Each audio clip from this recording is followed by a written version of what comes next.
सतगुरुदेव की जय। अग्ने पूर्ण ब्रह्म परमात्मा सर्वेश्वर बंदी छोड़ सतसुकृत जी महाराज की जय तथा उपग्ने सदगुरु साहेब महेश्वर बंदी छोड़ कबीर रामपाल जी महाराज की जय। सनातन धर्म की जय। सत साहेब। गरीब नमो नमो सतपुरुष को नमस्कार गुरु कीन ही सुर नर मुनि जन साधमा संतों सर्वस दीन ही सतगुरु साहिब संत सब है दंडोतम प्रणाम आगे पीछे मध्य हुए तिनको जा कुर्बान। ससाहेब।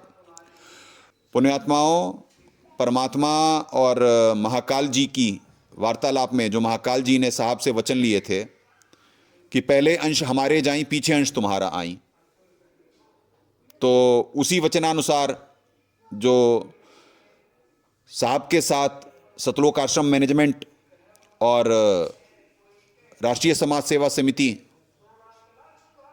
यानी RSSS, ये दोनों महाकाल जी के अंशी हैं। ये पिछले 3 वीडियो में परमात्मा साबित तो करवा चुके हैं कि संगत में जो परमात्मा के आदेश के नाम पे जो वीडियो सर्कुलेट करे गए हैं, जो ऑडियो सर्कुलेट करी गई हैं, जो लेटर सर्कुलेट करे गए हैं, या जो पुस्तकें लिख करके ये जब जब भूल पड़े और समझा है तो सिर धर पाऊं, ये साहब ने नहीं लिखी है, ये सतलोक आश्रम मैनेजमेंट ने लिखी है। इसकी भाषा से ही संगत को तो समझ जाना चाहिए था, पर दबाव है, त्रिगुण का दबाव है, ज्ञान की कमी है। पर परमात्मा भी दयालु होते हैं।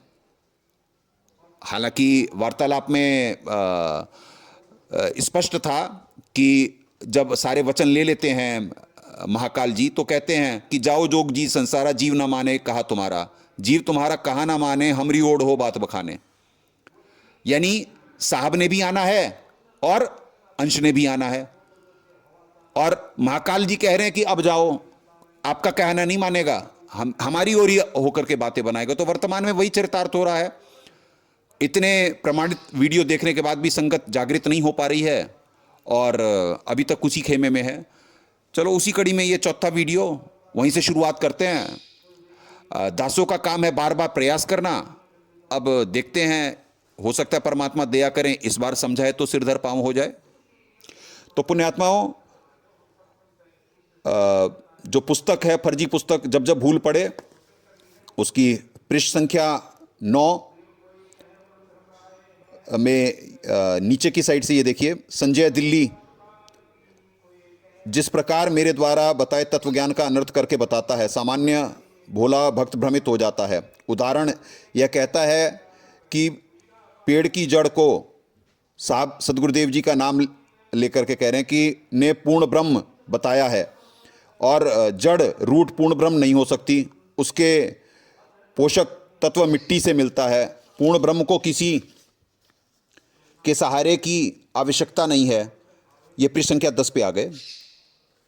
जड़ को मिट्टी का सहारा लेना पड़ता है। इसका उत्तर, जैसे विद्यालय में अध्यापक विद्यार्थियों को समझाते हैं कि दिन रात कैसे बनते हैं, उसके लिए एक तेल से जगने वाला दीपक लैंप एक मेज पर रखा जाता है तथा एक ग्लोब फुटबॉल के आकार का एक स्टैंड पर लटकाया जाता है। अध्यापक कहता है कि बच्चों, दीपक को सूर्य मानो और ग्लोब को पृथ्वी मानो। पृथ्वी घूमती है, तब जो भाग सूर्य के सामने आ जाता है वह दिन होता है, और जो भाग सूर्य के सामने नहीं होता वह रात होती है।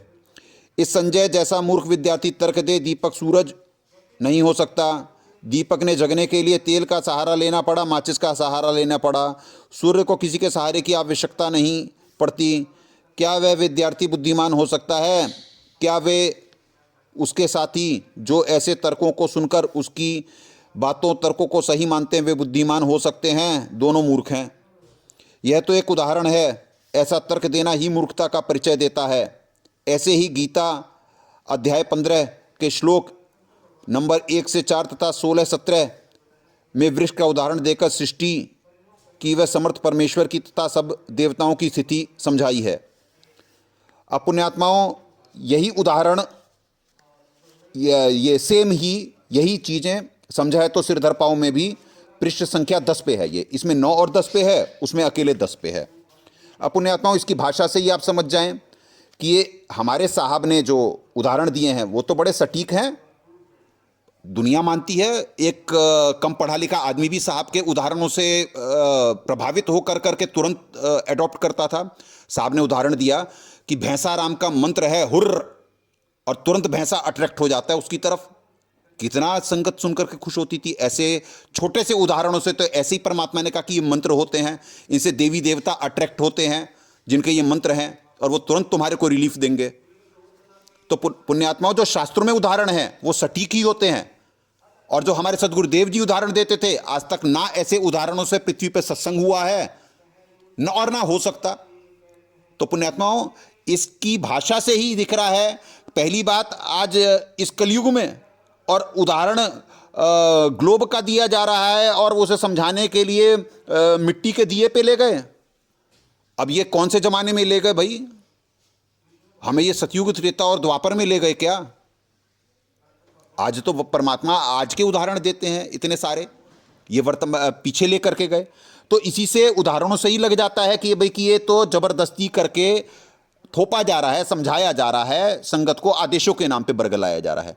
क्योंकि अब इसी के नीचे आप देखो, ये जब जब भूल पड़े, ये इसी पृष्ठ संख्या 10 पे भक्तों को विचार करना चाहिए। जब गुरु जी ने गुरुद्रोही घोषित कर दिया है तो वह कुछ भी सफाई देता रहे, नहीं मानना चाहिए। यदि वह सच्चा सुच्चा होता तो दास, सदगुरुदेव जी का नाम लिखा है, उसे क्यों दिल से उतारता, क्यों उसे गुरुद्रोही घोषित करता। तो यानी यहाँ आदेशों को करा जा रहा है, तर्क नहीं दिया जा रहा है। तर्क तो ये कुतर्क दिया जा रहा है, ये कुतर्क दिया जा रहा है दीपक का और ग्लोब का उदाहरण देकर। अब पुण्यात्माओं, ये तो संगत ने निर्णय करना है। आपने देख लिया कि क्या कहते हैं, ये दोनों पुस्तकों में एक में 9-10 पे उदाहरण है, दूसरी समझा है तो सिरधर पांव पे 10 पृष्ठ पे उदाहरण है। जब जब भूल पड़े में पृष्ठ संख्या 30 में पुण्यात्माओं इसी संदर्भ में दूसरा उदाहरण। परंतु परमेश्वर ने मूल ज्ञान यानी तत्व ज्ञान छुपा कर रखा था। यह नहीं बताया था कि उस वृक्ष की मूल रूट मैं कबीर पूर्ण ब्रह्म हूं, जो इस दास, सदगुरुदेव जी का नाम लिखा हुआ है, को कबीर परमेश्वर जी ने मूल ज्ञान बताया। दास ने सबके रूबरू किया। दास उस अज्ञानी आत्मा संजय दिल्ली वाले से पूछना चाहता है कि क्या कबीर जी को भी ज्ञान नहीं था, जिन्होंने पेड़ को अक्षर पुरुष बताया, मोटी डार को ज्योति निरंजन तथा शाखाओं को ब्रह्मा विष्णु और शिव कहा, पत्तों का संसार बताया है। दास, सदगुरुदेव जी का नाम, ने गुप्त ज्ञान बताया तो संजय गुरुद्रोही की अकल में अब तक नहीं आया, जो इस प्रकार है कि ऊपर को जड़ वाले संसार रूप पीपल के वृक्ष की जड़ रूट को पूर्ण ब्रह्म मानो, अक्षर पुरुष को तना, डार काल निरंजन, शर पुरुष जानो, तीनों देवता रजगुण ब्रह्मा, सदगुण विष्णु तथा तमगुण शिव को शाखा मानो, शाखाओं पर लगे पत्तों को संसार जानो। उदाहरण के तौर पर बताया है कि जैसे पेड़ का पालक मूल इन ब्रैकेट रूट होता है, इसी प्रकार पूर्ण ब्रह्म सर्व सृष्टि का धारण पोषण करने वाला है। जैसे पेड़ को आहार जड़ इन ब्रैकेट मूल से मिलता है, यानी तना को मूल से आहार मिला, तना से डार को तथा डार को शाखाओं से तथा शाखाओं से पत्तों को आहार मिला, इसी प्रकार पूर्ण ब्रह्म सबका धारण पोषण करने वाला वास्तव में अविनाशी परमात्मा है। पुण्यात्माओं, यही सेम उदाहरण समझा है तो सिरधर पांव में पृष्ठ संख्या 31 पे है, ये देखें। अब पुण्यात्माओं, यहीं से कर लेते हैं। पहली बात तो यहाँ पे ये जो लिखा जा रहा है कि ये लिखा जा रहा है कि पेड़ को आहार मूल से मिलता है, आहार जड़ से मिलता है। यहीं पे आप उदाहरण की कमी समझ लीजिए। परमात्मा ने पेड़ को जो मूल अलग है, मूल से आहार मिलता है, मूल से आहार मिलता है, जड़ तो सप्लायर है, उसी का पेड़ का ही पार्ट है। अगर ये आप किसान देश है, ये कृषि प्रधान देश है, आप खुद ही बता दीजिए, जड़ तो पेड़ का पार्ट है, उसे जड़ कोई खाना थोड़ी ना दे रही है, जड़ तो सप्लायर है, आहार मूल से मिलता है। देखिए सदगुरुदेव जी सत्संग में क्या कह रहे हैं, पहले ये सत्संग देखें फिर विवेचन करते हैं। पूरे पेड़ को आहार प्रारंभ होता है, मूल से शुरू होता है। मूल पूर्ण परमात्मा है, परम अक्षर ब्रह्म है, वही सभी का पालन पोषण करता है, इस पूरे वृक्ष, संसार रूपी वृक्ष का। अब जड़ से खुराक चलती है, जड़ से आहार चलता है, तना में आया, तना से फिर उस मोटी डार में गया, यानी पूर्ण परमात्मा से सबका किया हुआ कर्म का फल स्टार्ट हुआ।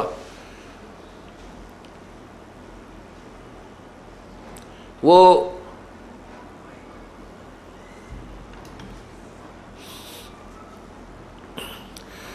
जैसे जड़ से मूल से वृक्ष को आहार मिलता है, अब मूल कौन है? ये पूर्ण ब्रह्म, परम अक्षर ब्रह्म।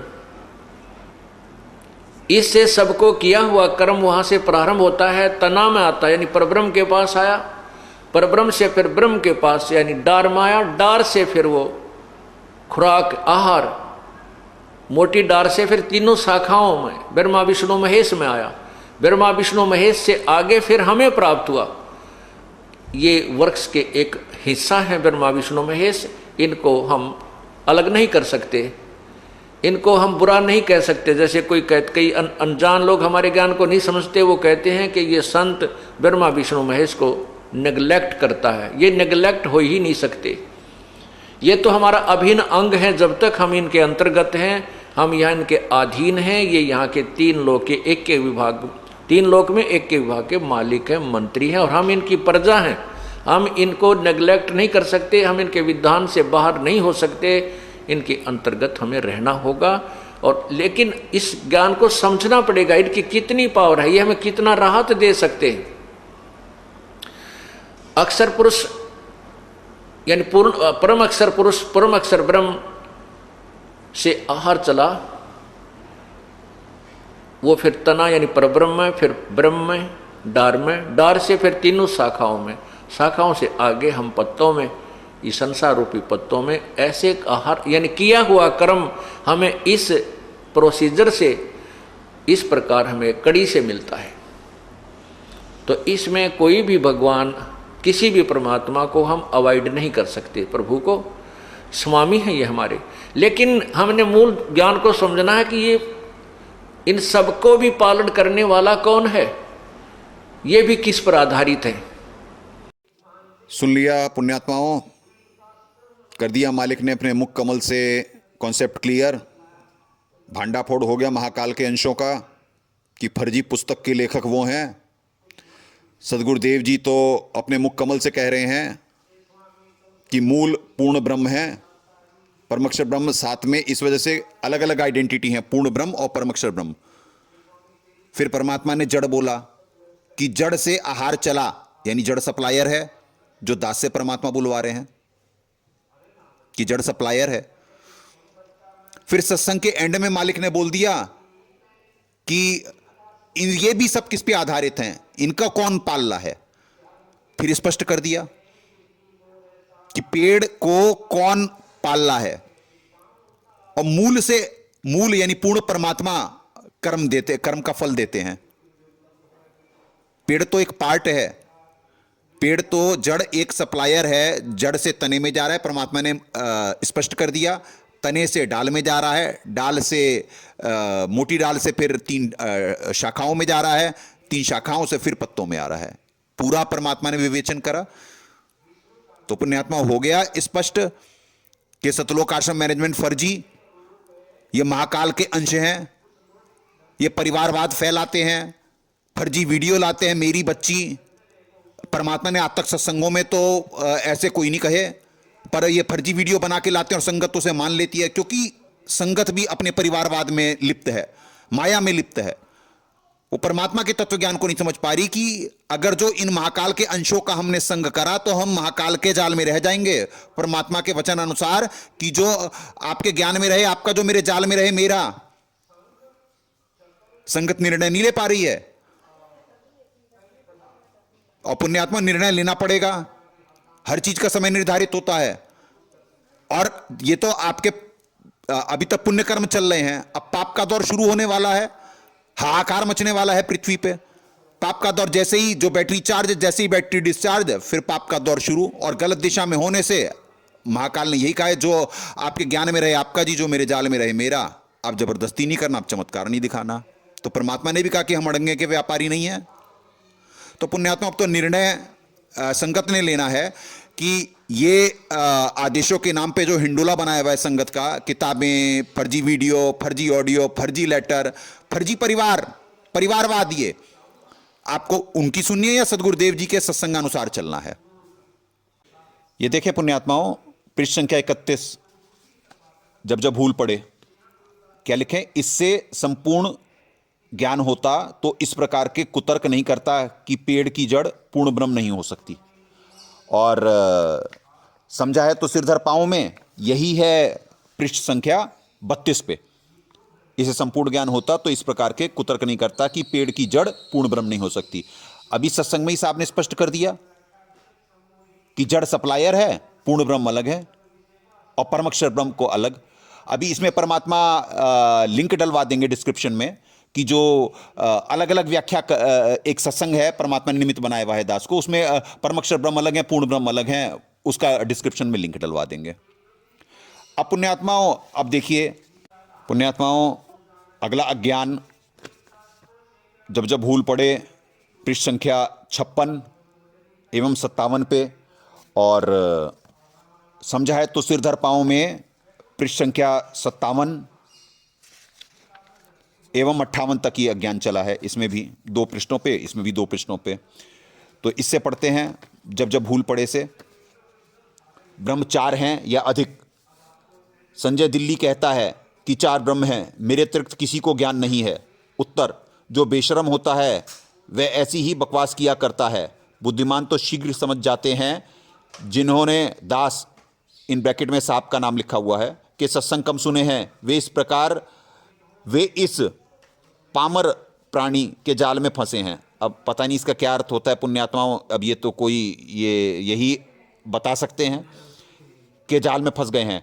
अब पढ़ो, ब्रह्म 4 नहीं अधिक हैं। काल के 21 ब्रह्मांड हैं जिनका यह मालिक है। इन 21 ब्रह्मांडों में काल ज्योति निरंजन को ब्रह्म कहा जाता है। संजय को ब्रह्म के अर्थ का भी नहीं पता, इसलिए बकवास कर रहा है। ब्रह्म का अर्थ प्रभु है। गीता में 3 ब्रह्म यानी प्रभु पुरुष बताए हैं। एक क्षर ब्रह्म यानी क्षर पुरुष, दूसरा अक्षर ब्रह्म यानी अक्षर पुरुष, तीसरा परम अक्षर ब्रह्म यानी परम अक्षर पुरुष, सत्य पुरुष। परंतु 21 ब्रह्मांड का ब्रह्म प्रभु ज्योति निरंजन यानी क्षर ब्रह्म है। यहाँ के ऋषि इसी को ब्रह्म साहब कहते हैं। जैसे राज्य का प्रभु साहब मुख्यमंत्री साहब है, मुख्यमंत्री कार्यालय के अधिकारी कर्मचारी एक दूसरे से कहते हैं कि साहब का यह आदेश है। सब समझ जाते हैं कि किस साहब का आदेश है। उनको समझ है कि सीएम साहब का आदेश है। उपायुक्त कार्यालय में कर्मचारी भी यही कहते हैं कि साहब का यह आदेश है। उनको भी यह पता होता है कि हमारे साहब प्रभु कौन है। इसी प्रकार प्रत्येक कार्यालय के कर्मचारियों के लिए साहब अपना अपना होता है। इस प्रकार काल ज्योति निरंजन यहाँ के प्राणियों के लिए जाना माना साहब ब्रह्म है। इसको ब्रह्म ही कहा जाता है। कबीर परमेश्वर जी भी काल ब्रह्म के लोक में आकर इसकी जानकारी ब्रह्म कहकर देते हैं। जो ऋषिजन शीघ्र समझ जाते हैं कि ब्रह्म कौन है। कबीर जी ने बताया कि ब्रह्म 5 रूप धारण करके एक महाब्रह्मांड के 5 ब्रह्मांडों में लीला करता है। ये पुण्यात्माओं, इनके अनुसार कि ब्रह्म तो 3 हैं और ये ब्रह्म यानी 5 रूप धारण महाब्रह्मांड में 5 ब्रह्मांडों में लीला करता है। अब ये 5 साबित कर रहे हैं। ये क्या कह रहे हैं, यानी इनका कि ब्रह्म 4 हैं या इससे अधिक। ठीक है जी।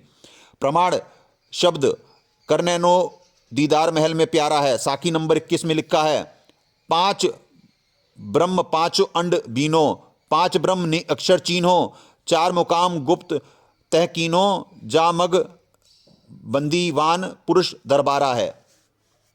अर्थात दास ने सृष्टि रचना के विस्तार में बताया कि काल ब्रह्म के 21 ब्रह्मांड हैं, जिनमें से 20 ब्रह्मांडों में 4 महाब्रह्मांड बनाए हैं। प्रत्येक महाब्रह्मांड में 5-5 ब्रह्मांडों का समूह बनाया है। 21वां ब्रह्मांड अकेला 5 ब्रह्मांडों के समान क्षेत्र वाला है।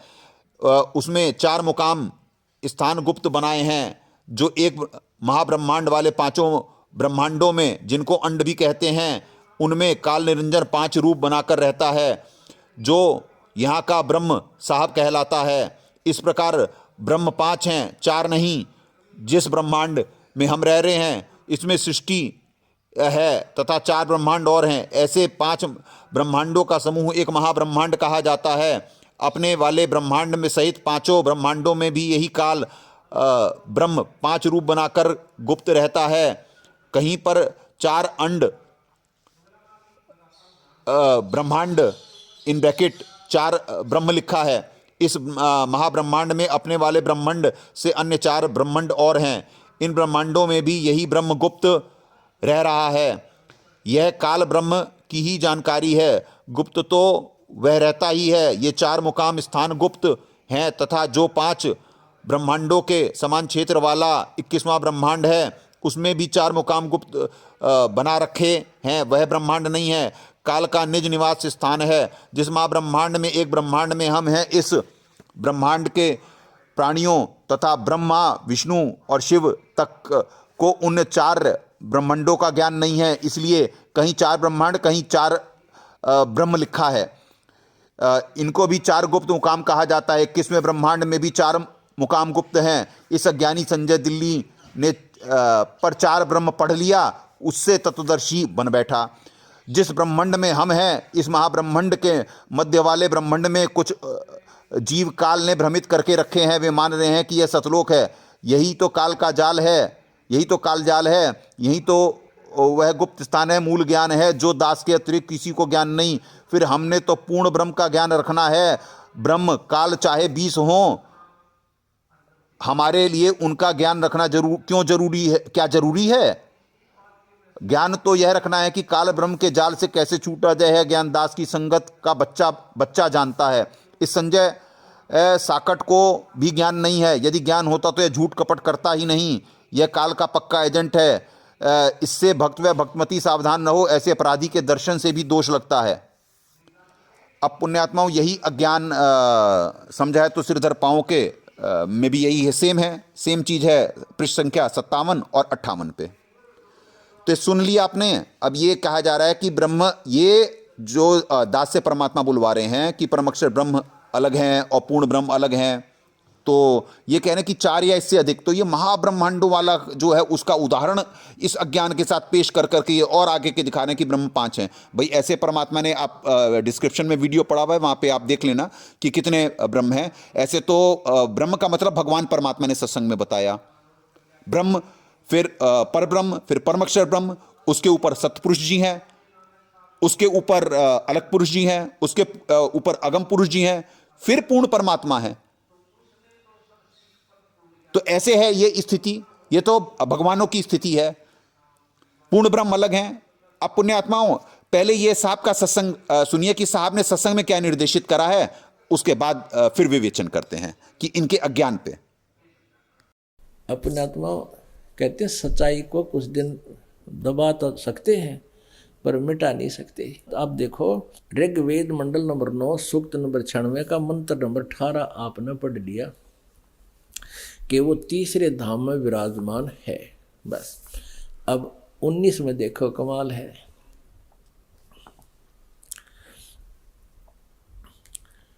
वह चौथा परम पद परमात्मा है। अब इन्होंने तो अपने हिसाब से कर दिया।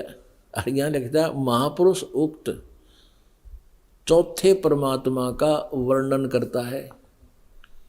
अब ये नहीं होगा भगवान एक है अनेक नहीं। और यहाँ लिख रखा है कि चौथे परमात्मा, तुरीय माने चौथा।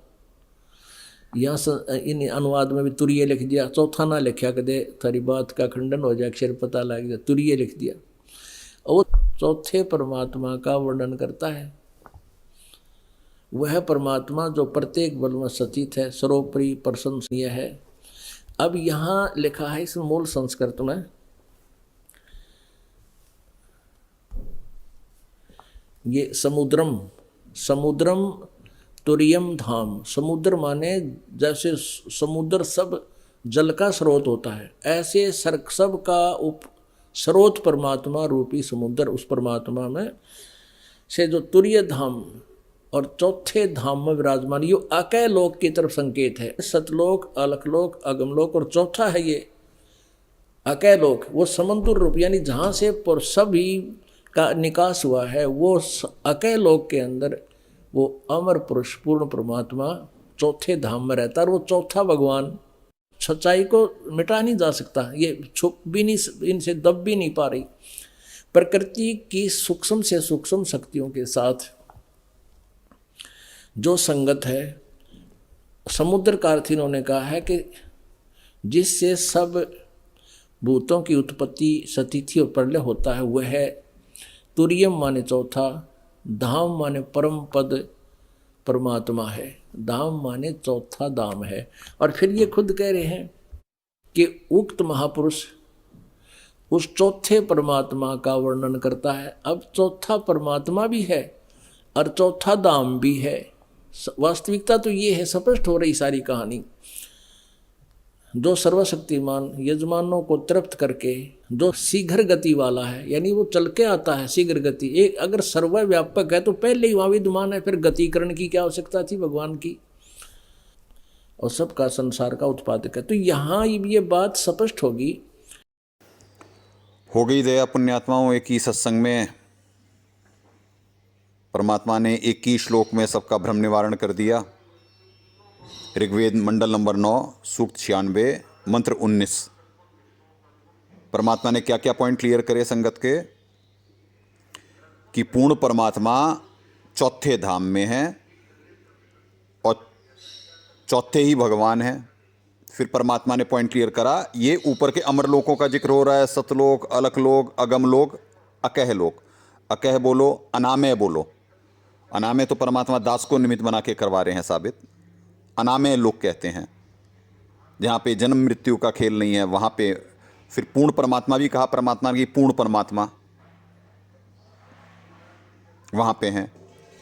तो हो गया, जो परमात्मा दास को निमित्त बना करके सर्वसंगत को संदेशा दिलवा रहे हैं कि साहब कबीर तो सत्पुरुष जी हैं, ये तो सबको मालूम ही है।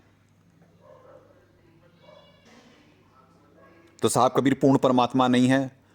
पूर्ण परमात्मा सर्वेश्वर साहिब सतसुकृत जी महाराज हैं, जो अनामय लोक में रहते हैं, यानी जिन्हें अकह कहा जा रहा है यहाँ पे, क्योंकि वो उस लोक का नाम, उस धाम के बारे में ये भी परमात्मा ने इसी श्लोक में पॉइंट क्लियर कर दिया कि वो महापुरुष चौथे धाम के बारे में और चौथे भगवान के बारे में बताएंगे।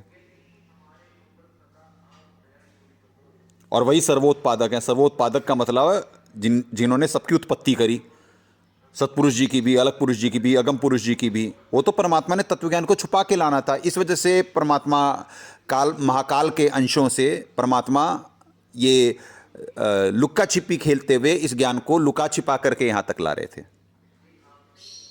कि निर्धारित वक्त पे अपने संत को निमित्त बनाएंगे। तो पुण्यात्माओं, ये दास को तो परमात्मा ने 2021 में ही निमित्त बना दिया था इस सत्संग के लिए, और इसी सत्संग के ये 2011 का सत्संग है पुण्यात्माओं। और उस वीडियो में ये ऐसे ऐसे 3 उदाहरण थे, एक ही सत्संग के, एक ही पॉइंट के, अलग अलग जगह जो साहब ने कहा हुआ है। तो पुण्यात्मा हो गई फर्जी पुस्तक साबित। तब वो महाकाल के अंशों ने आप लोगों को ठग लिया। जिसे गुरुद्रोही उन्होंने घोषित करा वो तो तत्वदर्शी संत निकला, और जिन्हें आप गुरुमुखी मान करके, परिवार मान करके वे जिनके पीछे चल रहे हो, वो गुरुद्रोही निकले, वो महाकाल के अंश निकले। आपको परमात्मा ने बताया हुआ है कि आपका दान भी अगर जो सुपात्र को, यानी तत्वदर्शी संत को, यानी गुरु को मिलेगा तो वो है। आप सदगुरुदेव जी को, यानी परमात्मा को ही आप गुरु मान रहे थे, और दान जो दे रहे थे सदगुरुदेव जी के पास थोड़ी ना पहुंच रहा है। वो तो सदगुरुदेव जी को अंदर रखने के लिए वो पैसा यूज़ हो रहा है। ये तो मौज मस्ती कर रहे हैं उस पैसों पे। ना आपका धन लगा, आपका तन भी राजनीति में इस्तेमाल करा इन लोगों ने। इसे वोट डाल, उसे वोट डाल, न तन लगा न धन लगा। और गुरुद्रोही की पेड़ पे जे पगावे वीर, 84 निश्चय पढ़े सदगुरु कहें कबीर। गुरुद्रोही की पेड़ पे और चल दिए आप।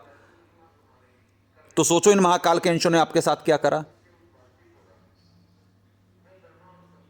अभी भी समझाए तो सिर धर पाऊं। परमात्मा दयालु होते हैं, तभी तो इन्होंने सारे चैनल उड़ा दिए और इतना अज्ञान फैला दिया दास के बारे में। पुण्यात्माओं, संगत का तो भ्रम निवारण गीता जी के श्लोक से ही हो जाना चाहिए, पर चलो जीव की बुद्धि नहीं जाती है। ये संत की ही भूमिका होती है कि वो जीव की बुद्धि को उस पॉइंट को उजागर कर करके जीव की बुद्धि वहाँ तक ले जाए कि आप सदगुरुदेव जी को साहब कबीर मानते हो। अभी तक तो आप का पॉइंट ये था ना कि साहब कबीर ही पूर्ण परमात्मा हैं, तो आप साहब कबीर मान रहे हो कि सदगुरु वेश में है धरती पे। तो इतना तो विवेक का इस्तेमाल करो। वो पवित्र गीता जी अध्याय 7 श्लोक 19 कह रहा है, बहुनाम जन्मा नाम अंते ज्ञानवान माम प्रपद्ये वासुदेवम सर्वमिति स महात्मासु दुर्लभ है। कोई अंत के जन्म में गीता ज्ञानदाता कह रहा है कि मेरी भक्ति कर पाता है, और वासुदेवम सर्वमिति यानी पूर्ण परमात्मा के बारे में तो वो बताने वाला महात्मा सुदुर्लभ है। यही ये ऋग्वेद का श्लोक कह रहा है कि चौथे भगवान और चौथे धाम के बारे में वो महापुरुष बताएंगे, यानी तत्वदर्शी संत। और वहाँ पे भी महापुरुष बोला गया है 7:19 में कि वो महापुरुष सुदुर्लभ है। तो पुण्यात्माओं, आप सदगुरुदेव जी को तो नहीं कह सकते ना कि वो ओम की भक्ति अंतिम जन्म में करेंगे, वो तो परमात्मा है, इतना तो मानते हो आप। तो इससे भी साबित हो गया इस गीता जी से और वेद से कि तत्वदर्शी संत वो भगत ही होता, भक्त में से ही होता। और यही ये लो, अब आप सत्संग सुनो जिसमें सदगुरुदेव जी ने 1997 में कहा हुआ है कि जो हमारे उपदेशक से नाम लेगा, यानी कि संत ने आना था भविष्य में और वो नाम दीक्षा देने के लिए निमित्त बनेगा और उससे नाम लेना होगा, तब जीव का कल्याण होगा। ये 1997 का सत्संग सुनो आप। फिर दूसरा सत्संग सुनवाते हैं जिसमें परमात्मा ने कह रहे हैं कि मेरा तत्वदर्शी संत आएगा। तो आप सुनो, साहब के मुख कमल से सुनो कि आप कितने ठगाए गए हो। परमात्मा ने बताया हुआ है कि 12 पंथ नाम जो ली ते हमरे मुकान समोई, वार्ता में महाकाल की और जोगजी जी की वार्ता में, यानी परमात्मा की वार्ता में कि स्पष्ट है कि 12 पंथ नाम जो ली ते हमरे मुकान समोई। और परमात्मा ने सत्संग में कहा कि असंग जन्म तक 12वें पंथ वाले पार नहीं हो सकते। क्यों? क्योंकि इतना अज्ञान वो ग्रहण करे हुए हैं और अपने हट पे लगे हुए हैं, वो दिशा भी नहीं बदल रहे अपनी। ये सुनो आप, 1997 के सत्संग में पॉइंट क्लियर करा हुआ है कि जो हमारे उपदेशक से नाम लेगा, उपदेशक मतलब जिसे परमात्मा ने सदगुरुदेव जी ने उपदेश दिया है, उससे नाम दीक्षा लेके कल्याण होगा। सुनिए ये सत्संग। और फिर उसका भी गुरु हाथ नहीं लग गया, वो भी बेचारा भटकता फिरा। इतनी बड़ी शक्ति के अवतार, तीनों देवताओं के इकट्ठे अवतार दत्तात्रेय माने जाते हैं, फिर उसका भी गुरु बिना काम नहीं चला।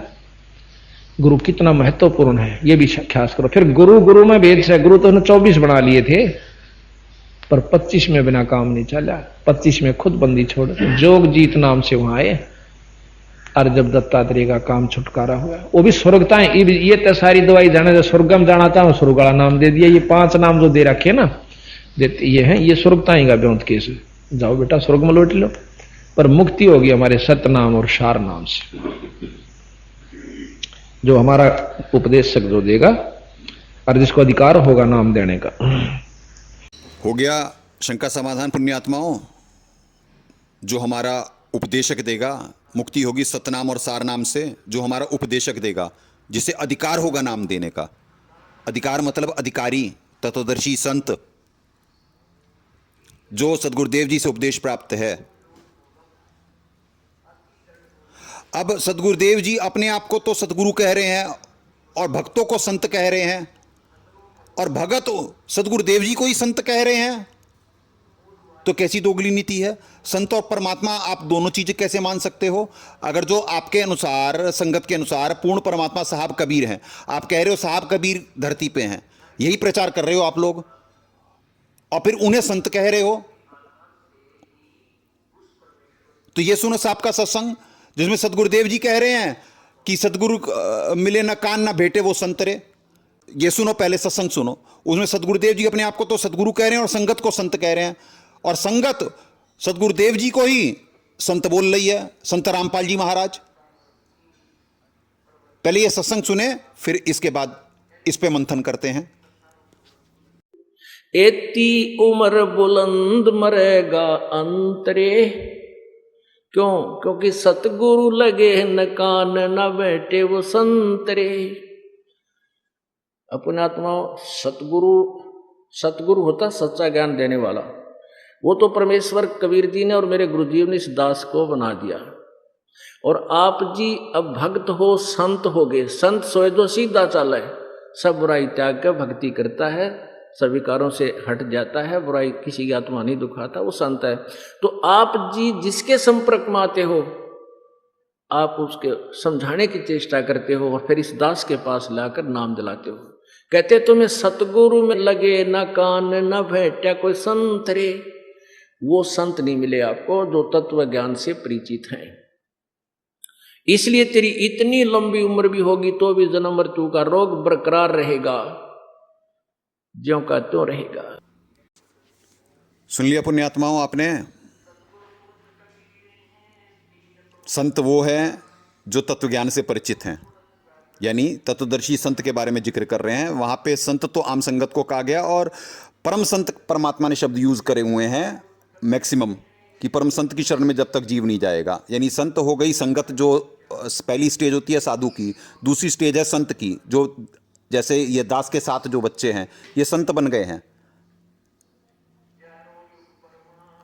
तो ये लाएंगे यानी संगत को, और परम संत होता तत्वदर्शी संत। जीव साहब को ही, सदगुरुदेव जी को ही संत भी कह रहा है और सतगुरु भी कहता है, उसे मालूम ही नहीं शब्दों का भेद। यही परमात्मा आरती में पढ़ाते हैं, शब्द भेद कोई बिरला पाया। तो उपदेशक से नाम लेना है, पॉइंट क्लियर हो गया। अब ये सुनिए, परमात्मा कह रहे हैं कि मेरा तत्वदर्शी संत आएगा। सुनिए आप। परमात्मा कहते हैं सोहम शब्द हम जग में लाए, सार शब्द हम गुप्त छिपाए। सतनाम का जो दूसरा अक्षर है वो भी हम ही लेकर आए थे, लेकिन सार नाम हम अभी तक किसी को नहीं बताया है। केवल अपने जो तत्वदर्शी संत मेरा आएगा उसको ही प्रकट ये भेद खोला जाएगा। और अधिकारी के बिना अगर ये मंत्र जो पता भी लग जाता है, कोई अपे जाप करता उससे कोई लाभ नहीं होगा। जैसे किसी ने अपॉइंटमेंट लेटर बना लिया अपने आप, 4 लाइन होते हैं, you are hereby appointed for the post such and such, your paid salary will be such and such, और नीचे एक साइन करता है वो अधिकारी। तो वो अधिकारी के साइन किए हुए वो लाइन जो 4 है कामयाब होंगी, और उसने कोई भी आप पे लिख के टाइप करवा ले, कोई दस्तक मार ले, तो वो कामयाब नहीं होती, वो कहीं वैल्यू नहीं है। इसी प्रकार परमात्मा के नाम की जो कीमत संत से उपदेश लेने के बाद ही जाप करने से होती है, अपने आप अपरटे लगाने से कोई लाभ नहीं होता। सुना परमात्मा ने क्या कहा कि मेरा तत्वदर्शी संत जो आएगा, कि और नाम भी की वैल्यू भी तब है जब अधिकारी से लिया जाए। पुण्यात्माओं, सदगुरुदेव जी तो सिर्फ दास के लिए आते हैं। वेद के श्लोक चरितार्थ कर रहे हैं कि परमात्मा एक से मिलने आते हैं, किस लिए मिलने आते हैं, उसे उपदेश करने के लिए आते हैं। और वो तो आकर के ज्ञान देते हैं, जो ज्ञान समझ करके जो चलेगा वो परमात्मा का। तो अधिकारी को निमित्त बनाते हैं परमात्मा। अब जो दास के साथ संगत है ये तो भक्ति कर रही है, तो सारे भक्ति के लाभ उठा रही है। तो ये भी आपके पॉइंट क्लियर हो गए। सदगुरुदेव जी ने मुकम्मल से, ये है वीडियो आदेश सदगुरुदेव जी का। ये पुण्यात्माओं, ये 2008 का सत्संग है, जब साहब आए थे बरवाला, वो करौता कांड के बाद। तभी परमात्मा नानक जी, अधिकारी, तत्वदर्शी संत सारे भेद खोलने लगे। यही मालूम था इन महाकाल के अंशों को, इन परिवार को। ये मन के वश महेंद्र जी तो गुरु बन जाते, करौता कांड क्यों हुआ था? ये तो बार बार गुरु बनने की प्रार्थना करते। इन्हें मालूम था कि किसी को परमात्मा ने दया करनी है। ये तो बार बार लगे रहते थे पीछे कि मेरे को जी आदेश दे दो प्रथम नाम देने का। तभी तो ये कांड हुआ। 2006 का करौता कांड भी हुआ और आने के बाद साहब भेद खोलने लग गए। ये 2008 का सत्संग है। सारे सत्संगों के वो कितने मिनट पे हैं, कितने हैं, वो डिस्क्रिप्शन में डाल दिए जाएंगे। कौन कौन से सत्संग हैं और कितने मिनट पे हैं, आप उठा करके देख लो वीडियो वहां से डाउनलोड करके। सिर्फ 1997 के सत्संग का वीडियो नहीं है, वहां पे ऑडियो मिलेगी आपको। सबके पास है वो सत्संग। ये है असली आदेश। संगत इनके आदेशों के नाम पे हिंडोला बनाई हुई है अपना। ये फर्जी पुस्तकों के पीछे घूम रही है। कितना ठगा आपको महाकाल के अंशों ने, इस परिवार ने कितना ठगा। आप सदगुरुदेव जी को कह रहे हो कि साहब कबीर हैं, धरती पे हैं, दुनिया को प्रचार करने चल रहे हो, और कह रहे हो साहब कबीर आकर के कि यानी पत्नी होंगे, बच्चे होंगे। और पत्नी और बच्चे चलाएंगे संगत। आपको सदगुरुदेव जी की हाइट देखो, पर्सनैलिटी देखो, इस परिवार में मिलती है किसी की? चाहे बेटा हो चाहे भाई हो, कुछ है कहीं? आप कुछ तो विवेक का इस्तेमाल करो। आप परमात्मा सिर्फ कहते हो, मानते नहीं हो। दास को दास परमात्मा मानता है कि परमात्मा है, तभी तो दास परिवार के चक्कर में नहीं फंसा। परमात्मा तो कह रहे हैं, नाम राम निकुल कुल भेटले सब कुल रहा समाये। आप खुद परिवार के चक्कर में फंसे हुए हो, तो आपको लगता है सदगुरुदेव जी भी ऐसे होंगे, जैसी दृष्टि वैसी सृष्टि। जो आपके अंदर कमजोरी है वही आप देख रहे हो, कि तभी तो आप ये वीडियो आदेश मान पाए कि गुरुद्रोही है, ये ऐसा परिवार को भी निंदा कर रहा है, मेरे भाई की, मेरी पत्नी की, मेरे बच्चों की। हे भगवान, ऐसे साहब ने कब आज तक ऐसे इन शब्दों का उपयोग करा है? ये देखो आप, ये राशन कार्ड, इनमें किसी परिवार का नाम नहीं है, सबके नाम परमात्मा ने काटे हुए हैं, सिर्फ सदगुरुदेव जी का खुद का नाम है।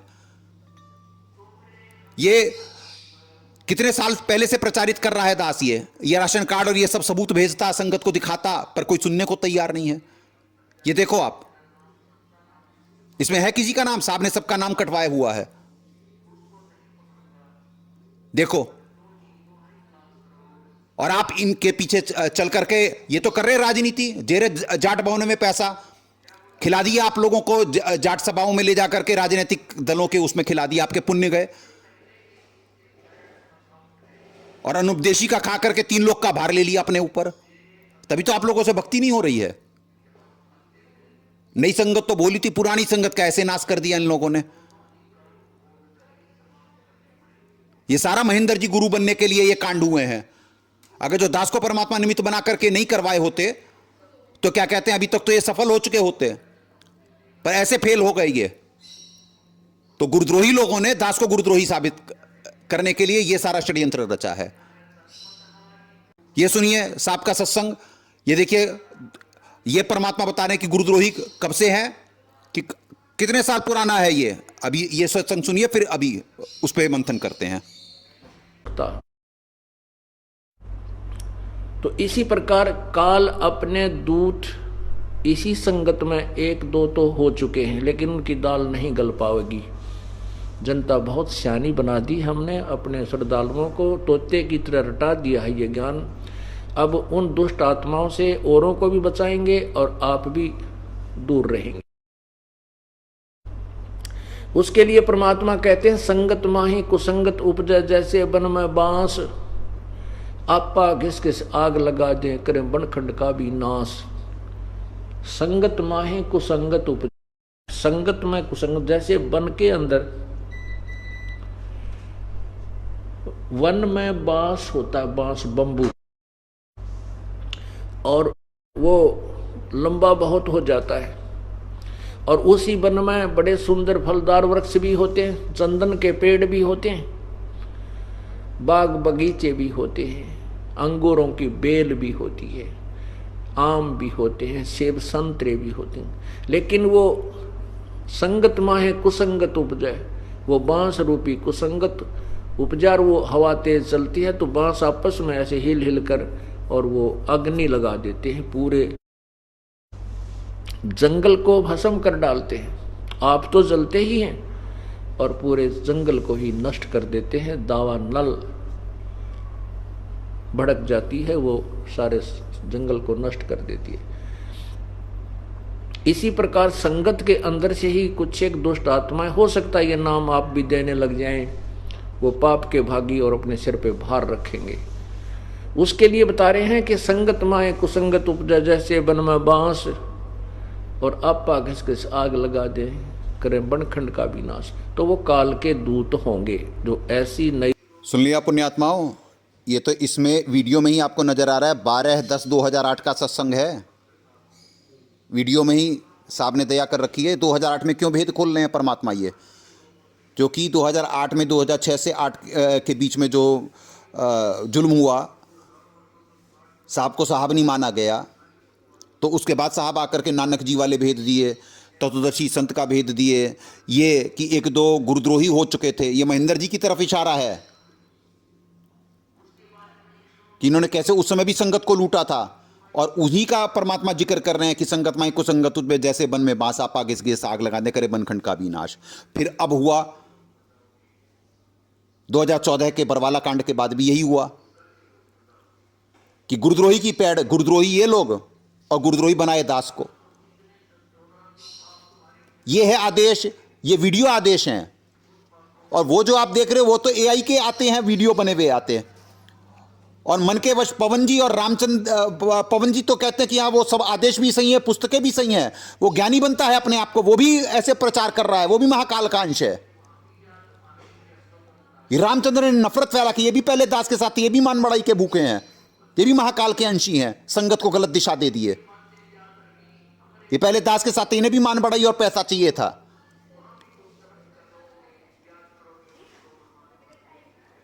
मन के वश पवन तो ठगाई है, पहले भी ठगी था और बाद में भी संगत को ठगाई है। रामचंद्र जी ठगे नहीं, वो क्या कहते हैं कि उन्हें मान बढ़ाई के भूखे हैं।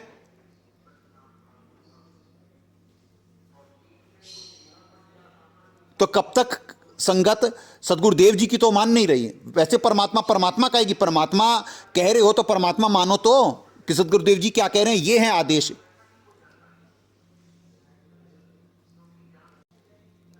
अब ये देखिए एक और इसी पुस्तक में जब भूल पड़े में पृष्ठ संख्या 17 पे ये देखिए क्या कह रहे हैं। यह संजय साकट भी 3-4 वर्ष मर्यादा में रहा, अब यह गुरुद्रोही हो चुका है। और यही देखिए समझाए तो सिरधर पांव में पृष्ठ संख्या 18 पे है यही लिखा।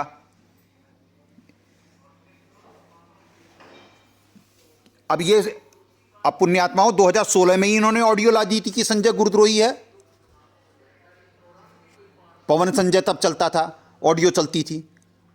तो 3-4 वर्ष तो हुए, 2014 में कांड हुआ, 4 वर्ष 2018 तक होते हैं। अनारो माई की वीडियो भी आ गई थी ये कि अनारो माई की ये यूट्यूब पे कब से वीडियो पड़ी हुई है, 2016 की ऑडियो और 2017 का ये क्या कहते हैं अनारो माई की वीडियो पड़ी हुई है। ये देखिए सबूत 2016 की ऑडियो है जो गुरुद्रोही वाली हैं, और 2017 में इन्होंने वीडियो बना करके डाल दिए थे संगत में अनारोमाई की। तो हो गया गलत, वो ऑडियो फर्जी हो गई साबित, वो अनारोमाई का वीडियो हो गया फर्जी साबित। अगर जो ये किताब सदगुरुदेव जी ने इनके अनुसार लिखी है तो इसमें तो 3-4 साल लिख रहे हैं मर्यादा में। यही होता है the connection between brain and tongue नहीं है, क्योंकि महाकाल के अंश हैं। ये इनसे इतनी ऐसी भूलें करवाई हुई हैं परमात्मा ने इस किताब में। तभी तो पहली वाली किताब जब भूल पड़े वो है 80 पेज की, और दूसरी वाली ये है 60 पेज की। देखो पहली वाली 80 पेज की जब भूल पड़े, और दूसरी वाली 64 पेज की। तो 16 पेज कहाँ गए? और अपनी मर्जी से यानी जेल में से 2-2 किताबें लिख के भेजी जा रही हैं, टाइटल बना के भेजे जा रहे हैं, और पहली वाली एडिट कर दी गई। ये देखो एंड में क्या गलती करी है इन लोगों ने। ये देखिए लास्ट पेज देखिए, जब भूल पड़ेगा। ये देखिए अंतिम पेज, इनमें गुरु दीक्षा लेने से पहले आवश्यक नियम जिनका अपने अंतिम श्वास तक पालन करना, ये लिख दिए पीछे। क्यों इन्होंने दूसरी किताब निकालनी पड़ी? क्योंकि इनकी गलतियां मालूम पड़ती हैं। जब यहां से पॉइंट आउट करते थे तो ये चेंज कर लेते थे और संगत को पीछे भगा लेते थे। उसमें पहला ही है नियम लिखा हुआ, हुक्का पढ़िए। ये देखिए क्या लिखा है पहला नियम, हुक्का, शराब, तंबाकू, बियर, सिगरेट, हुलास, गांजा, आपको शॉर्ट में पढ़ के बता रहा है। सेवन से दूर रहें, किसी को नशीली वस्तु ला करके भी नहीं देनी है और ना उसमें बुराई यानी ना ला करके भी नहीं देनी है। लेना तो दूर, ला करके भी नहीं देनी है, क्योंकि बुराई करना और उसमें सहयोग देना दोनों महापाप हैं और भक्ति मार्ग में विष के समान हैं। अब ये देखिए ये लिख क्या रहे हैं इसी में, हाँ, विशेष छूट करके पृष्ठ संख्या 79 पे क्या लिख रहे हैं जब भूल पड़े में, कि समाज में स्थान बनाने के लिए विशेष छूट दी जाती है। संत रामपाल यानी फिर साहब के आगे नाम के आगे दास लिख रहे हैं, का निवेदक 17/2/2018 को लागू हो रही है कि लड़की की बिना नाम वाले परिवार में शादी होती है और ससुराल वाले आन उपासना के लिए मजबूर करते हैं, जैसे उनके देवी देव धाम पर उनके साथ जाने के लिए, वहाँ पर धोख लगाने के लिए कहते हैं, तो उपदेशी बेटी उनके साथ सैर सपाटा जानकर चली जाए। जैसा वे कहें करती रहे, परंतु मंत्र अपने जाप करती रहे। यदि वहाँ कोई तिलक लगाता है तो लगवा ले, तुरंत उतार दे। यदि हाथ में नाला यानी धागा बांधता है तो उसे बाद में तोड़ के फेंके। फिर देखिए पृष्ठ संख्या 80 में पॉइंट नंबर 3, भात के समय यदि कोई उपदेशी को जाना पड़े तो पटड़े पे चढ़ने से बचे। यदि मजबूरी है तो कोई बात नहीं, यानी पटड़े पे चढ़ जाए। पॉइंट नंबर 4, यदि कोई माला डालता है तो उसका हाथ पकड़ लें, यदि डाल दी जाए तो तुरंत निकाल दें। पॉइंट नंबर 5, यदि किसी अधिकारी या राजपद प्राप्त भक्त को कोई उद्घाटन रस्म करनी पड़े तो अनिच्छा के साथ ड्रामा समझ करके करे। यदि सरकारी, पॉइंट नंबर 6, यदि सरकारी कर्मचारी, अधिकारी या प्राइवेट नौकर को या पुत्रवधू व पत्नी को निषेध वस्तु लेने के आदेश होता है तो बचे। यदि मजबूरी है तो जैसे शराब, सिगरेट लाना, मांस बनाना, फौज या होटल में, इन ब्रैकेट फौज या होटल में, या कहीं नौकरी को ना, विवाहित बहनों को सास ससुर पति आदि आदेश दें तो मजबूरी मानकर दुखी मन से परमात्मा से क्षमा मांगकर करें। कुछ दिन में परमात्मा अड़चन समाप्त कर देते हैं। पहले उनको मना करें मैं यह पाप नहीं कर सकती, फिर भी जोर दें तो इसका पाप आपको लगेगा अवश्य कहकर कर दें। पॉइंट नंबर 8, विशेष परिस्थिति में बालों को रंग सकते हैं, हर्बल वाला यानी आयुर्वेदिक वाला। पॉइंट नंबर 9, कई बेटियां बहनों को बिगड़ी परिस्थितियों में कार्यालय में लिपस्टिक लगाने के लिए मजबूर किया जाता है। उनके लिए छूट दी जाती है कि कार्यालय में जाने से पहले लगा लें, छुट्टी के बाद तुरंत उतार दें। कोशिश करें ना लगाएं तो अच्छा, यह स्वास्थ्य के लिए हानिकारक है। तो ऐसे आप लोगों को बर्बाद कर दिया गया ये आदेशों के नाम पे, क्योंकि इन्होंने तो क्वांटिटी बनानी थी। इन्हें सतगुरुदेव जी के मिशन से मर्यादा में परमात्मा ने संगत को निर्देशित करा था सत्संग में कि तुम भक्ति भले कम कर लेना पर मर्यादा भंग नहीं करना, क्योंकि परमात्मा का और महाकाल का जो वचन है वो कि जो आपके ज्ञान में रहे आपका, जो मेरे जाल में रहे मेरा। और जाल का मतलब ये मर्यादाहीन ही तो करवाते हैं महाकाल। और अंतिम पेज पे गुरु दीक्षा फॉर्म में पहले पॉइंट ये लिखा हुआ कि गलत काम करना और उसमें सहयोग देना दोनों भक्ति मार्ग में विष के समान है। तो बात बताओ, इसीलिए ये देखिए जब समझाए तो सिरधर पाऊं में, ये अंतिम पेज पे अब वहां पे लिख दिए जो पहले पर्चा प्रचार करते थे ज्ञान गंगा के जो पीछे होता था कि ब्रह्मा विष्णु महेश के माता पिता कौन है, और उसमें नहीं है। और इसमें 16 पेज एडिट कर दिए। क्यों एडिट कर दिए? क्योंकि अपनी कुछ गलतियां छुपा दिए कि इतनी बड़ी हो गई है। संगत को तो आदेश दे दिए कि हर महीना मासिक पाठ पढ़ना है। तो बताओ कितने लोग मासिक पाठ पहन कर करके कर रहे हैं? मासिक पाठ करा है कोई संगत में इसका, इन दोनों पुस्तकों का? तो ये है ड्रामा। ऐसे आपके कर्म फोड़वा दिए इन महाकाल के अंशों ने। तो पुण्यात्माओं, समझा है तो सिर धर पाओ, बहुर नहीं रहे ऐसा दाओ। इस वीडियो के बाद कोई शंका समाधान रह नहीं जाता है जीव का कि वो सारी पुस्तकें फर्जी, ये वीडियो ऑडियो फर्जी, सब फर्जी ही फर्जी है। किस फर्जी बारे में पढ़े हुए हो? आपके कर्म फूट गए। इन्होंने तन मन धन सब लूट लिया आपका। तन गलत दिशा में लग गया, आपकी कोई सेवा नहीं बनी, धन वैसे लूट के खा गई है, गुरुद्रोही की पेड़ पे हो आप लोग। तो समझा है, क्योंकि अब वो वक्त आ गया है कि जब पाप पुण्य के खेल में पुण्य तो सबने भोग लिए, अब पाप का दौर शुरू होने वाला है। हाहाकार मचेगा पृथ्वी पे, इससे पहले मचे। समझाए तो सिर धर पाओ, बहुर नहीं रहे ऐसा दाओ। जंग जारी है प्रेम और ज्ञान आधार से, भावपूर्वक निमित्त बन अपने कर्म बनाए। सत साहेब। राम राम सब जगत बखाने, आदि राम कोई बिरला जाने। ज्ञानी सुने सो हृदय लगाई, मूर्ख सुने तो गम ना पाई। क्या बताते हैं कि मैं बताने जा रहा हूँ, बुद्धिमान होंगे वो समझ जाएंगे प्रमाणों को देखकर, और मूर्ख मान्य ना करते, उनकी तो आदत होती है बकवाद करने की।